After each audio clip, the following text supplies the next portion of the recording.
새벽에 오신 여러분들을 주님의 이름으로 축복합니다. 이스라엘의 왕의 또 특히 이 남유다 역사에 또 길이 남을 만한 전무후무한 또 말씀대로 또 마음을 다하고 뜻을 다해서 순종했던 왕의 한 사람 요시야 왕에 대한 기록이 계속 이어지고 있습니다. 이 성전에서 전국 보면 이미 이제 북이스라엘이 멸망한 상황이기 때문에 북이스라엘에 대한 어떤 경계 이런 개념이 이제 이미 없어진 지금 상황입니다. 그래서 요시야 왕의 이 개혁의 지경은 이 남유다에서만 국한된 게 아니라 북이스라엘 이미 멸망한 그 버려진 땅에까지 다 이루어진 것을 볼 수가 있습니다. 이 분열왕국 이후에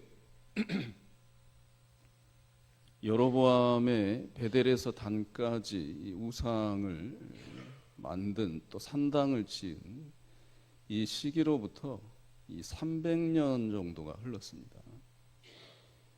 이 역사 이래 분열왕국 이후 300년 만에 이 산당들이 제거되고 또 우상들이 회파되는 그런 일이 벌어진 거죠.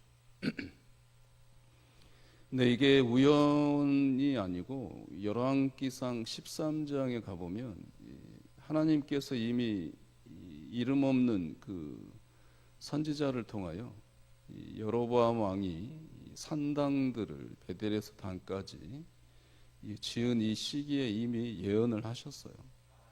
이스라엘에 대한 이 산당들을 이 사람에 의해서 짓게 되는데 하나님께서 또 기필코 이 산당들과 우상들을 제할 것이다.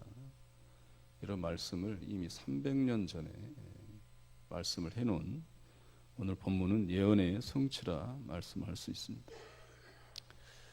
우리들은 다 잊어버릴 수 있습니다. 또 잊기 쉽죠. 또 망각의 동물이라고 어떤 사람이 말한 것처럼 300년 전이 아니라 어제 일도 다 기억하지 못하는 우리의 연약함인데요. 우리 하나님은 말씀을 하시고 분명히 기억하시는 분이시고 또 기억에서만 끝나는 것이 아니라 그 말씀이 또 충실히 또 행하시고 또 약속하셨으면 그 약속을 기필코 하나님의 그 시간 또 뜻에 맞춰서 지키시는 분임을 잊지 마시기를 간절히 소원합니다. 오늘 말씀의 개혁은 어제도 동일한 말씀입니다. 이 성전에 대한 개혁부터 시작이 되잖아요. 교회 개혁입니다. 이 말은 곧 온 나라에 대한 타락의 정도면 교회를 보면 된다라는 거 똑같은. 사회의 타락의 정도는 어느 정도냐? 교회를 보면 알 수 있습니다. 교회의 본질, 교회 예배의 본질, 교회의 어떤 이벤트, 어느 것에 포커스를 맞춰 있느냐, 또 목사의 생활 정도, 삶의 척도, 이 모든 것을 가늠해 보면 이 사회의 어떤 타락의 정도를 알 수 있다 그러잖아요. 종교개혁이 일어날 수밖에 없었던 이유는 교회의 이 타락입니다. 그리고 성직자들의 타락이에요. 성직을 매매하죠. 돈 받고 파는 거죠. 이런 시기에 교회의 타락의 그게 이 사회의 타락이었습니다. 종교개혁이 일어날 수밖에 없었던 거죠. 오늘 이 요시야의 개혁도 마찬가지죠. 이스라엘 백성들의 타락. 오늘 성경 보면 읽기도 좀 불편하잖아요. 또 양도 많습니다. 그 양의 전부 거의 대부분이 뭡니까? 산당들 제거하는 거예요. 이방신들 제거하고 또 기구들 제거하고 태양신 섬겼던 그릇들 제구들 이런 것들 다 제거하기 바쁘잖아요. 이만큼 만연했다는 겁니다. 이스라엘 백성들에게 있어서 타락의 정도가 이 산당들 내용물에 다 있습니다. 종교개혁이 교회로부터 일어났던 것처럼 사회개혁은 다른 데 있지 않습니다. 교회로부터의 개혁이 사회로부터 개혁의 가장 지름길이죠. 우리의 삶의 개혁도 마찬가지입니다. 우리가 마음을 가다듬는 데 있는 게 아니라 교회의 개혁부터 일어나면 우리의 삶의 개혁, 개인의 삶의 개혁은 분명히 뒤따른다 저는 생각합니다. 우리 봉상재단의 날마다의 새로움, 우리 개혁교회, 프로테스탄트라는 우리 장로교 이름이 그거예요. 개혁교회예요. 날마다 개혁하는 게 우리 교회입니다. 장로교단이 원래 본 취지죠. 여러분들의 삶이 날마다 개혁되고 성숙되시기를 주의 이름으로 축원합니다. 그러려면 우리 교회에 대한 예배에 대한 개혁, 날마다 멈추지 않고, 또 우리 교회에 대한 개혁, 날마다 멈추지 않고 썩지 않으려고 하는 이런 발버둥의 개혁이 우리 교회 안에 먼저 있어야 할 줄로 믿습니다. 교회 개혁이 먼저 추진력을 요시야 왕이 개혁을 받았던 이유가 뭐냐면, 어제 말씀 우리가 읽었던 이 성전 수리하면서 발견한 율법책이에요. 하나님의 말씀이 손에 들려지고 그 말씀을 읽었을 때 백성들이 다 회개합니다. 개혁의 원동력은 말씀이에요. 사람들의 개인의 개혁은 어디에 있느냐? 거기도 말씀이에요. 말씀을 듣고 회개하는 거잖아요. 다른 것에 있지 않습니다. 1907년에 평양 대부흥 운동도 어디에서 일어났습니까? 설교 시간에 말씀 듣고 그 다음에 회개가 일어난 거예요.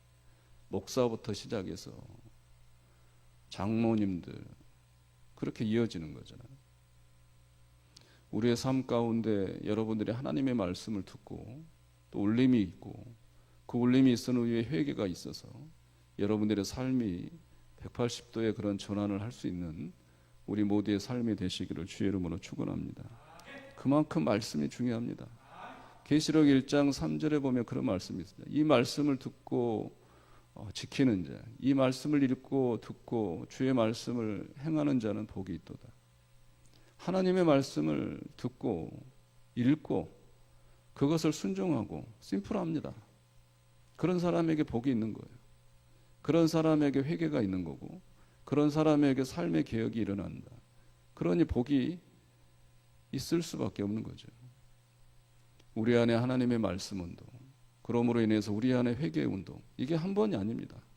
날마다 주일마다 우리의 삶의 평생 동안 있어야 합니다.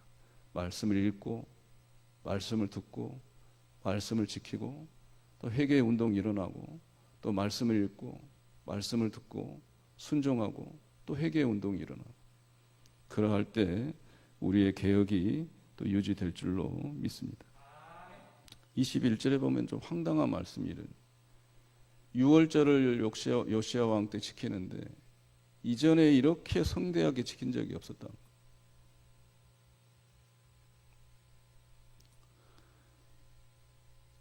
이스라엘 역사 이래 이 600년입니다. 600년 동안 이 6월절을 이렇게 지킨 적이 없었다는 거예요. 이것도 좀 황당하잖아요. 6월절의 뜻은 이 하나님의 구원의 상징이 6월절 지키는 겁니다. 출애굽을 시킨 하나님의 그 기적에 대한 감사. 그 다음에 6월절은 피가 있잖아요. 신약의 예수 그리스도의 피의 예표의 상징. 또 신약의 가장 중요한 성만찬의 예표예요. 예수 그리스도의 살과 피를 먹음으로 마심으로 우리 또한 세상에 예수 그리스도 작은 예수가 되는 아주 굉장한 중요한 예식입니다. 그런데 이스라엘 건국 이래 600년 동안 요시야 왕, 뭐 누구는 왕이 아니었습니까? 이런 왕 같은 6월절에 대한 중요성을 염두에 두고 지킨 왕이 없었다. 타락의 정도가 얼마였는지 우리가 이해할 수 있는 거죠. 사랑하는 성도 여러분, 사회는요, 개혁은 뭐 위로부터 개혁이다, 아래로부터 개혁이다, 사회학자들, 뭐 정치학자들, 뭐 책, 논문 많이 펴냅니다. 그러나 다 쓸데없어요. 성경은 개혁은 어디로부터냐? 하나님의 말씀으로부터다. 하나님의 말씀으로부터 또 교회로부터 개혁이에요. 그래야 사회 개혁은 일어납니다. 우리 안에 그런 개혁의 본론적 그 메시지가 회복되시기를 주의 이름으로 축원합니다. 여호야김이 이제 뭐 참 가슴 아픈 거죠. 요시야 왕이 뭐 전쟁터에서 전사하는 것도 참 가슴 아픈 일인데 요시야 그 성군의 아들 여호야김, 엘리야김이죠. 여호야김의 아버지를 뒤따르는 행태가 아니라 또 180도로 바뀝니다. 이 말은 곧 이스라엘 백성들이 겉으로만 회개했다는 거예요. 예레미야 3장 10절에 가면 그 말씀이 있습니다. 왜 유다가 멸망했느냐? 이런 개혁에 따름에도 불구하고 마음을 다하지 않은 거예요. 뜻을 다하지 않은 거예요. 겉으로만 따른 거예요. 이 엘리야김이 여호야김이 예표입니다. 성전에 대한 이 바로 누고 바로 왕의 어떤 그 조공바치라 했을 때 금을 백성들에게 징수하잖아요. 예레미야에서 보면 뭘 한 줄 아세요? 이 상황 속에서도 이 여호야김은 자기 왕궁을 짓습니다. 화려하게 짓는 거예요. 백성들은 못 살겠다 금은 조공바치는데 이 왕이라고 하는 사람은 자신의 집, 저택, 별장을 짓습니다. 호화스럽게. 이게 타락이죠. 심지어 예레미야 13장에 가보면 이 여호야김은 이 우리야라는 선지자조차도 죽입니다. 우리가 읽고 있는 예레미야서 있잖아요. 예레미야 선지자가 이 당시에 활동했는데 예레미야 선지자에 대한 하나님의 예언의 메시지도 듣지 않습니다. 예레미야 선지자가 보낸 율법 그 파피루스에 적은 이 하나님의 말씀의 두루마기도 칼로 베어버리죠. 그만큼 이스라엘 백성들의 어떤 상징이죠. 내적 그런 개혁이 이루어지지 않았다라는 것입니다. 우리 안에 하나님의 말씀을 듣고 읽고 순종하는 그 모습이 겉으로가 아니라 우리의 삶에 깊숙이 그러한 순종이 있기를 간절히 소원합니다. 그랬을 때 여러분들의 순종으로 인해서 우리 사회가 또 우리 가족이 또 우리 지인들로 인해서 그런 본질적 그런 개혁이 분명히 일어날 줄로 믿습니다. 우리 교회와 또 우리 성도님들, 저를 비롯해서 우리 온 교우들이 날마다 개혁해요. 말씀을 기준으로 한 회개 운동, 그런 경각심과 긴장감을 가지고 오늘 하루도 살아서 우리 모두 하나님의 영광이 되는 우리 귀한 교회가 되시기를 주의 이름으로 축원합니다.